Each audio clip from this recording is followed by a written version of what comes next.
Baiklah, Assalamualaikum warahmatullahi wabarakatuh.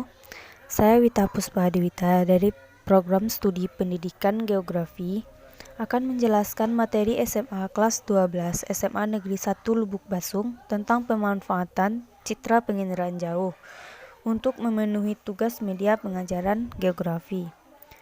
Yang saya jelaskan pertama yaitu pengertian penginderaan jauh. Penginderaan adalah upaya untuk mengetahui suatu objek dengan menggunakan sensor, baik sensor alamiah maupun sensor buatan. Penginderaan jauh ini adalah ilmu, seni, dan teknik dalam usaha untuk mengetahui suatu benda, gejala, dan area dari jarak jauh dengan menggunakan alat penginderaan berupa sensor. Sensor ada dua, yaitu digunakan dalam penginderaan jauh berupa kamera, sonar radiometer atau magnetometer yang dipasang pada pesawat terbang, satelit, atau pesawat ulang-alik. Sensor yang digunakan dalam penginderaan jauh ini dapat berfungsi jika ada zat antara media. Yang kedua yaitu hasil-hasil penginderaan jauh. Yang pertama ada komponen penginderaan jauh, yaitu yang pertama tenaga.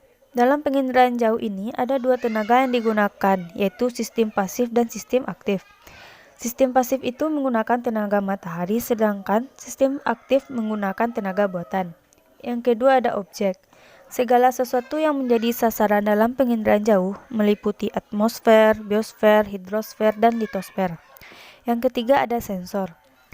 Sensor itu yaitu benda yang digunakan untuk merekam objek di alam. Yang keempat ada citra. Citra ini yaitu gambaran objek yang tampak pada lensa kamera. Ada 3 ciri yang terekam oleh sensor, diantaranya itu ciri spasial, temporal, dan spektral. Yang pertama yaitu ciri spasial. Ciri spasial itu yang berkaitan dengan aspek keruangan seperti bentuk, ukuran, bayangan, pola, tekstur, situs, dan asosiasi.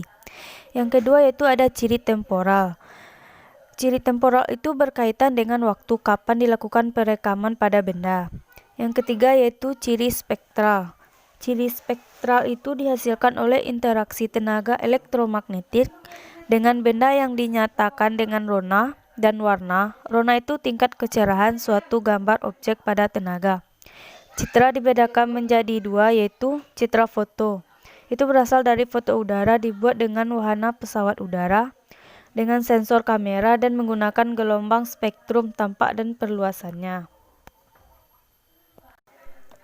Yang kedua itu citra non-foto. Itu diperoleh dari pemotretan kamera tunggal berdasarkan penyiaman menggunakan skaner untuk menghasilkan gambar. Yang ketiga ada pemanfaatan penginderaan jauh. Yang pertama ada sebagai alat bantu dalam menyusun teori, yang kedua sebagai alat untuk menemukan fakta, yang ketiga sebagai alat penelitian, yang keempat sebagai dasar penjelasan, yang kelima sebagai alat dalam prediksi dan pengendalian.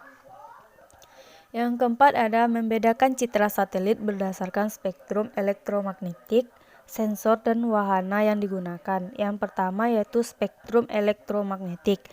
Berdasarkan penggunaan spektrum elektromagnetik ini, citra dan foto dapat dibedakan menjadi dua macam, yaitu citra inframerah ternal dan citra radar. Citra inframerah ternal adalah citra yang dibuat dengan spektrum inframerah ternal. Citra radar adalah citra yang dibuat dengan spektrum gelombang mikro. Yang kedua yaitu sensor. Berdasarkan sensor yang digunakan, citra non-foto dibedakan menjadi dua, yaitu citra tunggal dan citra multispektral. Citra tunggal dibuat dengan sensor tunggal dan citra multispektral dibuat dengan seluruh jamak. Yang ketiga yaitu wahana. Berdasarkan wahana yang digunakan, citra non-foto dibedakan menjadi dua, yaitu citra dirgantara dan citra satelit. Citra dirgantara itu dibuat dengan wahana yang berada di udara, sedangkan citra satelit itu dibuat dari satelit dari luar angkasa. Mungkin sekian dari penjelasan saya tentang penginderaan jauh atau pemanfaatan citra penginderaan jauh. Kalau ada salah dan jangkalnya saya mohon maaf. Sekian, terima kasih. Wassalamualaikum warahmatullahi wabarakatuh.